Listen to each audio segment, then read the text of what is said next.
Bonjour, dans cette vidéo, je vais présenter la théorie de l'information de Shannon et Weaver. Cette théorie peut nous aider à comparer l'efficacité de différentes technologies pour transmettre l'information. Des gestes non-verbaux sont-ils plus efficaces qu'une conversation en face à face? Devrions-nous abandonner l'utilisation des documents écrits? Pour répondre à ces questions, dans cette vidéo, je vais décrire comment Shannon et Weaver entendent la communication. Nous allons utiliser leur théorie pour modéliser la transmission d'informations avant d'identifier deux concepts qui expliquent la diminution de l'efficacité de la transmission. Selon Shannon et Weaver, la communication est la transmission de messages sur de grandes distances. À leur époque, on utilisait des technologies comme ces poteaux télégraphiques pour envoyer des messages.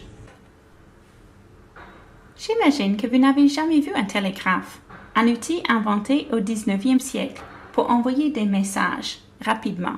Voici un exemple. Le télégraphe est une bonne métaphore pour la théorie de l'information, parce que l'objectif principal du modèle de Shannon et Weaver est de déterminer si le message transmis est le même au départ et à l'arrivée. Pour ce faire, il faut mesurer et comparer les messages. Nous allons utiliser une situation très familière pour décrire les éléments de leur modèle et pour décortiquer les étapes dans la transmission d'un message. Claudia, allô Christine, Claudia, tu m'entends? Es-tu là? Es-tu là? Skype ne fonctionne presque jamais. Es-tu là? La source d'information produit un message. L'émetteur transforme le message en signaux. Le canal est le moyen utilisé pour transporter les signaux. Le récepteur reconstruit le message à partir des signaux. La destination est la personne à laquelle le message est envoyé. Pendant ce processus, la transmission du message peut être perturbée par du bruit. Si nous utilisons le modèle pour analyser ce qui s'est passé dans l'appel Skype raté, nous pourrions dire que mon cerveau était la source d'information. J'avais l'idée de parler avec Claudia à distance. L'émetteur, dans ce cas, était le microphone qui a transformé le message vocal. Le message émis était « Claudia? Claudia, es-tu là? » Le canal était l'air ou les ondes magnétiques, comme vous voulez. Nous entendons que le message n'était jamais reçu ou qu'il était incompréhensible parce que les mots n'étaient pas clairs. Le récepteur était son ordinateur et elle était la destination. Où se trouvait le bruit? Peut-être le message était perturbé par une tempête de neige. Le problème était le canal.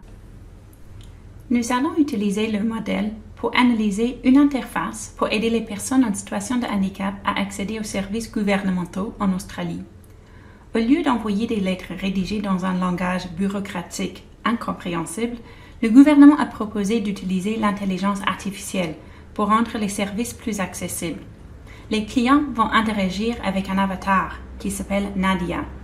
Comme vous pouvez voir dans la photo, la voix de Nadia est celle de Cate Blanchett. Pouvons-nous reconstituer le schéma de Shannon et Weaver pour décrire le problème auquel le gouvernement faisait face avant la création de Nadia? La source d'information est le gouvernement, et plus spécifiquement le bureau d'assurance pour les personnes en situation de handicap. L'émetteur qui transforme l'information en signaux est un logiciel qui génère des lettres officielles. Le signal dans ce cas est « Vous êtes admissible aux avantages suivants ». Le canal utilisé pour transporter les signaux est le service postal. Le signal reçu pourrait être différent que le signal émis. Comme beaucoup de documents gouvernementaux rédigés en langage bureaucratique, nous pouvons imaginer que le message n'est pas facile à comprendre. Le récepteur est l'individu qui lit la lettre, possiblement pas le client. La destination est le client, la personne en situation de handicap. Nous allons à l'instant identifier ensemble les sources de bruit potentielles. Peut-être le service postal perd la lettre. Le problème est le canal. Si le texte est impossible à déchiffrer, le bruit touche au signal reçu. Si la personne qui lit la lettre n'est pas capable de la lire, par exemple si elle est aveugle, le bruit se trouve sur le plan du récepteur. On peut se questionner si l'utilisation de Nadia améliore cette situation. La source d'information continue d'être le bureau d'assurance, mais maintenant l'émetteur est Nadia. Imaginons qu'elle émet le message suivant. Comment puis-je vous aider? Posez-moi des questions. Lorsque Nadia émet le signal « Comment puis-je vous aider ?» Posez-moi des questions. Quel est le canal? Bravo, le canal est le web. Maintenant, pourriez-vous me dire quel est le signal reçu? Le signal reçu en langage naturel sera le même que le signal émis. Comment puis-je vous aider? Posez-moi des questions. Enfin, êtes-vous en mesure d'identifier le récepteur? Le signal verbal et visuel se rendra à l'ordinateur et se présentera sur la caméra vidéo du client. Nous pouvons comparer les deux systèmes de transmission d'informations en regardant les objectifs du modèle de Shannon et Weaver. Le premier objectif était d'augmenter la vitesse de transmission du message. L'Internet est plus rapide que le service postal, donc Nadia est supérieur. Le deuxième objectif était de diminuer les pertes en cours de transmission. Avec l'ancien système, nous avons repéré 3 sources de bruit: le service postal, le langage bureaucratique et le signal mal adapté au récepteur. Avec Nadia, les possibilités de bruit ont diminué. Seulement un mauvais fonctionnement de l'Internet pourrait empêcher une bonne transmission. Pourquoi Shannon et Weaver étaient-ils si préoccupés par le codage? Il faut savoir que Shannon était étudiant en génie électrique et en mathématiques dans les années 30. Pendant la Seconde Guerre mondiale, il était cryptographe pour les services secrets de l'armée. Il est alors chargé de localiser dans le code ennemi les parties signifiantes, cachées, au milieu du brouillage. Après la guerre, Shannon était auteur d'un livre sur sa théorie mathématique de l'information, écrit avec un ajout de Warren Weaver, son supérieur dans les services secrets. Il est devenu professeur au Massachusetts Institute of Technology de 1958 à 1978 et employé au laboratoire Bell de 1941 à 1972, encore intéressé par la transmission efficace de l'information. Shannon a identifié 2 problèmes clés. Le premier problème était l'existence d'un haut niveau d'incertitude où nous avons trop d'informations. Attention! Ici, il n'utilise pas le concept d'information dans son sens commun. Dans son livre, il explique que l'information est ce qu'on pourrait dire, ou la liberté de choix dont on dispose lorsque l'on sélectionne un message. Par exemple, si quelqu'un a écrit son numéro de téléphone sur une serviette dans un restaurant, il est fort probable que l'écriture sera difficile à déchiffrer. Quel est l'avant-dernier chiffre? Vous avez plus d'un choix, n'est-ce pas? Le chiffre pourrait être un 2, un 3, un 6, un 8, un 9 ou même un 0. Si vous voulez l'appeler, vous avez beaucoup trop de choix, ce qui augmente l'incertitude. En plus, la transmission du numéro de téléphone de votre ami potentiel manque de précision, parce qu'il y a plus d'informations reçues qu'émises. Pour bien comprendre le concept d'information, utilisons un autre exemple, celui de la plongée sous-marine. Ici, la capacité du canal physique est très limitée. Nous ne pouvons pas parler facilement sous l'eau.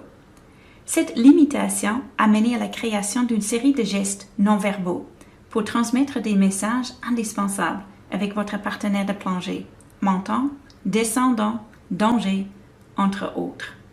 Dans ce cas, il n'existe pas d'autre choix pour s'exprimer. L'information étant très limitée, l'incertitude est minimisée et la transmission du message est plus efficace. Le deuxième problème qui diminue l'efficacité de la transmission est la répétition inutile d'informations, ou ce que Shannon appelait la redondance. Fréquemment, nos messages contiennent beaucoup de superflu, à cause de la structure de la langue qu'on utilise ou des exigences des conventions sociales. Faisons un exercice pour voir la redondance en pratique. Voici un extrait de la 4e de couverture du roman suédois « Le vieux qui ne voulait pas fêter son anniversaire » par Jonas Jonasson. J'ai supprimé au hasard chaque 7e mot. Mettez la vidéo en pause et remplissez les blancs. Comparez vos réponses avec celles de l'éditeur. Probablement, vous avez deviné la plupart des réponses parce que vous comprenez la structure du français. Cette information utilisera une bonne partie de la capacité du canal, sans ajouter beaucoup de valeur. Cette vidéo vous a présenté la théorie de l'information de Shannon et Weaver. La théorie offre une modélisation visuelle de la transmission d'informations à distance, en utilisant par exemple un télégraphe, l'Internet ou la téléphonie. En plus, la théorie offre 2 pistes pour expliquer ce qui empêche une transmission efficace du message. Premièrement, trop d'informations, ce qui crée de l'incertitude, et deuxièmement, la redondance, qui réduit la capacité du canal de transmettre ce qui est utile. C'est ce qui met fin à notre capsule Théorie de la communication en tant que transmission selon le modèle de Shannon et Weaver. À une prochaine capsule!